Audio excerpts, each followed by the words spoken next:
రాజధానిలో వర్షం కాస్త తగ్గుముఖం పట్టినా వరద కష్టాలు సిటీ వాసులను వెంటాడుతున్నాయి. నిజాంపేట బండారి లేఅవుట్ ఇంకా వరద నీటిలోనే ఉంది. 4-5 రోజులుగా మురుగు నీటిలోనే గడుపుతున్నారు అక్కడి జనం. ఇక పక్కనే ఉన్న చెరువు కట్ట తెగకుండా ముందు జాగ్రత్త చర్యలు తీసుకుంటున్నారు స్థానిక యువకులు. ఎన్డీఆర్ఎఫ్ బలగాలు అక్కడ నిత్యం గస్తీ తిరుగుతున్నాయి. బండారి లేఅవుట్ నుంచి మరింత తాజా పరిస్థితిని నరేందర్ అందిస్తారు. Narender, over to you. Turkapalli చెరువు దగ్గర ఉన్నాం. ఇది గత వారం రోజులుగా వార్తల్లో నానుతున్నటువంటి చెరువు ఇది ప్రస్తుతం నిజాంపేట్ గ్రామ పంచాయతీ పరిధిలోనిది. ప్రధానంగా బండారి లేఅవుట్ మునగడానికి కానీ అక్కడున్న అపార్ట్మెంట్స్ వాసులు తీవ్ర ఇబ్బందులకు గురి కావడానికి ఇదే చెరువుగా మనం చూడొచ్చు. ప్రజెంట్ ఇది తొనికిసలాడుతుంది నీళ్లతో. 50 ఎకరాల విస్తీర్ణంలో ఉంది.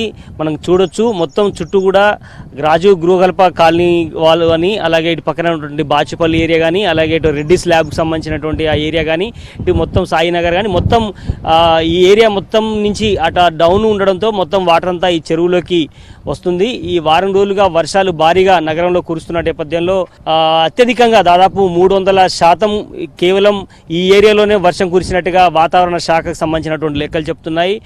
ఎన్డీఆర్ఎఫ్ టీం కానీ ఇవన్నీ కూడా పోలీస్ డిపార్ట్మెంట్ పూర్తిగా పర్యవేక్షిస్తుంది. మొత్తం చెరువు కట్ట మీదనే నిలబడి ఎప్పుడు ఏ క్షణంలో ఎవరు ఏ రకమైనటువంటి ఫ్లడ్ వచ్చినా కూడా ఇది తట్టుకునే విధంగా ఇప్పటికే ఇసుకకు సంబంధించినటువంటి అన్ని బస్తాలని ఇక్కడ పేర్చడం జరిగింది. మనం ఒకసారి ఇక్కడ చూడొచ్చు మొత్తం ఇసుక బస్తాలని వరుసగా కూడా ఉంది. అయితే ప్రజెంట్ నిన్న కొంచెం అదనంగా చేర్చడం జరిగింది.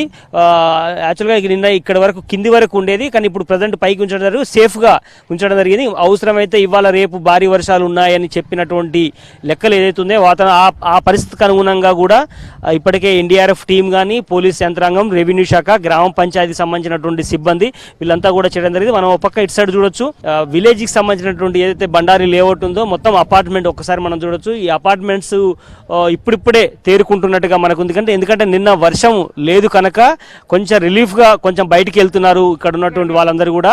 అయితే ఇంకా కూడా ఆ అపార్ట్మెంట్స్ లోపల ఏదైతే నీళ్ళు ఉన్నాయో ఆ నీళ్ళన్నింటినీ కూడా ఇంకా బోర్వెల్స్తో బయటికి ఇంకా తీస్తున్నట్టుగా మనకు అక్కడ దూరంగా కనబడుతున్నటువంటి దృశ్యాలను బట్టి కనిపిస్తున్నాయి. మొత్తం అక్కడి నుంచి ఇక్కడ కొంచెం మనం చూస్తున్నటువంటి ఈ ప్లేస్లో మాత్రమే కొంచెం ఎత్తైన ప్రదేశం. అక్కడి నుంచి చూస్తే మొత్తం కూడా డౌన్ కనుక అక్కడంతా ఇంకా నీళ్లు ఉన్నాయి. ఆ ఏరియా ఇంకా కోలుకోవడానికి ఇంకా 1-2 డేస్ పట్టే అవకాశం ఉంది. ఇప్పుడైతే పొడిగా ఉంది వాతావరణం. ఇంకా అప్పుడప్పుడు జల్లులతో కూడినటువంటి వర్షం పడుతూనే ఉంది. ఇక్కడ స్థానికులు కొంతమంది ఉన్నారు, అడిగించే ప్రయత్నం చేద్దాం. మీరు ఇక్కడ ఎట్లాంటి యువకులు కావచ్చు, మీరంతా ఇట్లా ఎట్లాంటి ప్లాన్ చేసుకుంటున్నారు? వాళ్ళ చెరువు కనుక గండిపడినా లేదంటే ఇంకేం చేయాలి, మీకు ఎట్లాంటి ఆలోచన ఉంది? ప్లాన్ అంటే ఏం లేదు సార్, రాత్రి వర్షం పడలేదు కాబట్టి ఇప్పుడు కొంచెం అందరూ రిలీఫ్గా ఉన్నారు. అలాగే అక్కడ అపార్ట్మెంట్స్లో వాటర్ అన్ని కూడా మోటార్స్ పెట్టి అన్ని నిన్నటికన్నా కొంచెం పడలేదు. నిన్న చాలా ఇబ్బంది పడ్డారు అందరూ. ఇప్పుడు కొంచెం అందరూ నడవడానికి కానీ దానికి కానీ ఇబ్బంది ఉంది.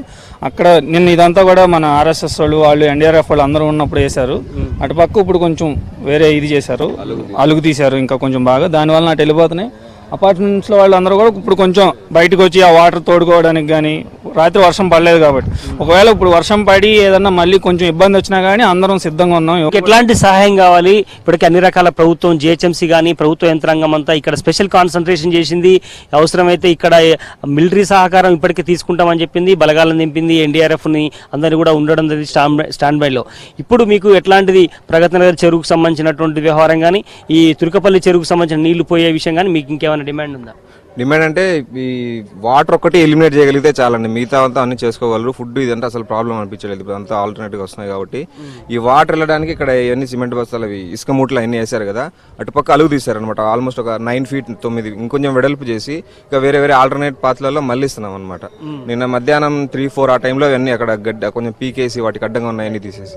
సో ఈ వాటర్ ఒకటి పోగొట్టడానికి కొంచెం ఏమైనా ఆల్టర్నేట్ చేసి మిగతా అన్ని మెల్లిగా సెట్ అవుతాయి. వర్షం కూడా తగ్గింది కాబట్టి ఇది చాలా ఇక్కడ స్పష్టంగా వినిపిస్తుంది. ఈ ప్రధానంగా మనం చూడొచ్చు ఇక్కడ మొన్న 3 రోజుల క్రితం ఏదైతే ఊట వచ్చిందో తుర్కపల్లి చెరువుకు గండిపడిందన్న వార్తలతోటి అక్కడంతా పకడ్బందీగా అటు రెవెన్యూ యంత్రాంగం కానీ వీళ్ళందరూ కూడా ఇసుకకు సంబంధించినటువంటి బస్తాల్ని చాలా గట్టిగా వేయడం జరిగింది. మరోపక్క పోలీసు సిబ్బంది కూడా స్థానిక అయినటువంటి చందానగర్ పిఎస్కి సంబంధించినటువంటి పోలీసు శాఖ వాళ్ళు కానీ, అలాగే ఎన్డీఆర్ఎఫ్ టీం కానీ వీళ్ళందరూ కూడా ఎప్పటికప్పుడు ఈ చెరువు మీద స్పెషల్ కాన్సన్ట్రేషన్ ఫోకస్ పెట్టడం జరిగింది. ఏ క్షణంలో ఏది జరిగినా కూడా వాళ్ళ హై ఆఫీసర్స్కు ఇన్ఫార్మ్ చేసేందుకు సిద్ధంగా ఉన్నారు. స్పష్టంగా కనిపిస్తుంది చెరువు నిండుకుండను తలపిస్తున్నటువంటి వాటర్ ఏదైతే ఉందో ఈ వాటర్ పూర్తిగా ఉంది. వర్షం కనుక ఇంకొక రోజు మాత్రం ఆగితే మాత్రం సేఫ్గా ఉండే అవకాశంగా ఫీల్ అవుతున్నారు. ఈ వాతావరణం కనుక మారి అయితే మాత్రం మళ్ళీ వర్షాలు కురిస్తే మాత్రం ఈ పరిస్థితి చేజారిపోతే అందుకు అనుగుణంగా అందరూ కూడా సమాయత్తమయ్యే పరిస్థితి కనిపిస్తుంది. కెమెరా పర్సన్ రాజ్ కుమార్తో నరేందర్, V6 న్యూస్, తుర్కపల్లి చెరువు దగ్గర నుంచి.